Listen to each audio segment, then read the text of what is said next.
Okay, this guy right here, day 2, we're going to try to show you how solving real-world problems involving finite geometric series kind of just uses that formula that we talked about. We're going to start with the concept of applying interest. Interest rate is typically expressed as an annual interest rate, but it can be converted to a rate for other periods of time. For instance, if I was going to give myself an annual interest rate at the end of every year, it would just be your standard percentage. If I want to do it twice a year at 10%, right? Let's say it was 10%. Twice a year, I'd have to do 5% twice, right? So you take your interest rate and divide it by the number of times it's compounded. Compounded just means the number of times your interest is applied. So if it was monthly, well, there's 12 months in a year, so you'd be your interest rate divided by 12. If it was weekly, well, there's about 52, so that'd be your interest rate divided by 52. And again, if we don't know the number of times, we can just say n. So daily, right? Bi-monthly. There's a bunch of different ways we could break that up. All right. So here's a real problem. Natalie is saving for a down payment on a new car. She intends to buy a year from now. At the end of each month, she deposits $200. That's a good amount. Into a dedicated savings account which earns 3% annual interest rate. That is awesome for a savings account. If you can find that, use it. And it's applied every month. So it's compounded monthly. After making 12 deposits, how much money? So after going for a full year, how much money she saved? So we're going to find that out. All right. Let's find her interest rate. So using the formula up here, it's going to be 3% divided by 12, which is about 0.25%. Or if we wrote that, we could write it as 0.0025 is how much is actually added. Okay? So, now, let's talk about this. All right, so at the end of month 1, she deposits $200. Say that's her initial amount. Well, when it comes to month 2, that $200, right, now has received the interest rate, 1.0025. Right? That's the 200 back plus an additional 0.0025 or 2.25%. Right?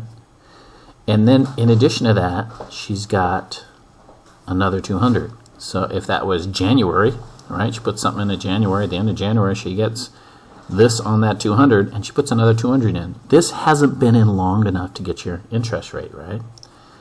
If I did the third month, this guy right here, this 200, would get that 1.0025 twice because it's been in there 2 months. This 200 would only get that 1.0025 one time, and we would then put another 200 in. And this would continue, right? We could continue this out. Let's do one more month, right? If we did one more month, the first 200 has now sat there gaining interest for 3 months. And this 200 right here has been in there, 0.25, earning interest for 2 months. This 200 that we put in last month now earns some interest, and we put a new 200 in. All right. So we can kind of see things here, and I'm going to write them out, right? My original amount is 200, right? My ratio is 1.0025. That's how much we're multiplying by every single time. And the number of years, or the number of times, is 12. So here's what we do. We say if we find the sum of after 12 months, we've got our 200, and 1 minus 1.0025 to the 12th over 1 minus 1.0025. You can put all that in your calculator, and after a year of saving $200 a month, she'll have approximately $2,433.28. So the bank added a measly $33.28. But you know, it's better than nothing. All right. So how about this next guy? So next guy tells you what it is. Paid $8,400 for rent for the first year. every year for 3 years his rent increases by 5%. So we're going to do that on the opposite side. So how much rent did he pay after paying the 4th year? Well, he paid this much rent in the 4th year. 8,400 times 1.05 to the 3rd power, right? Because that interest rate has only been applied 3 times. So the first one was 8,400, and then 1st, 2nd, 3rd power for a series of 4.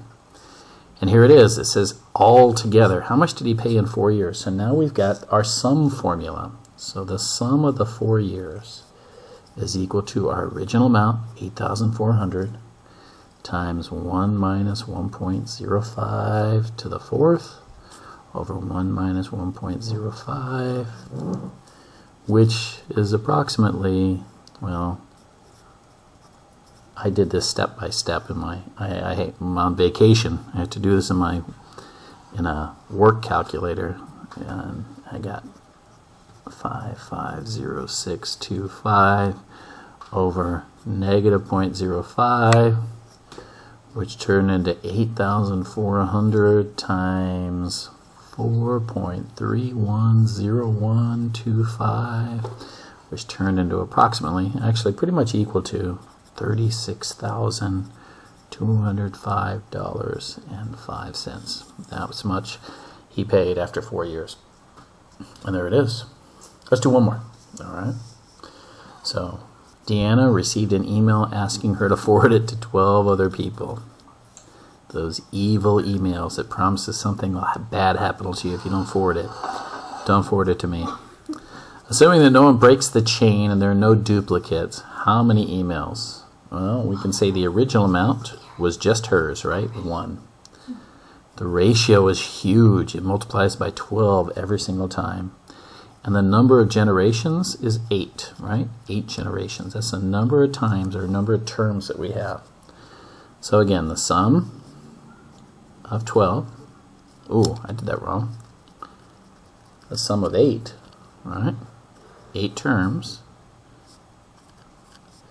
is equal to 1 times 1 minus 12 to the 8th over 1 minus 12, which is equal to, well, we don't need this 1. That turns into negative 429981695, a huge number.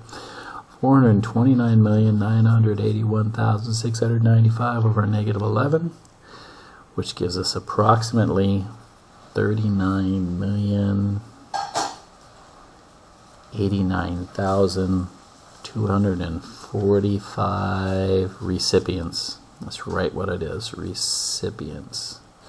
And again, this last bit can all be kind of figured out using your calculator for the final answer. So we're basically just using this formula. Let's write it one more time.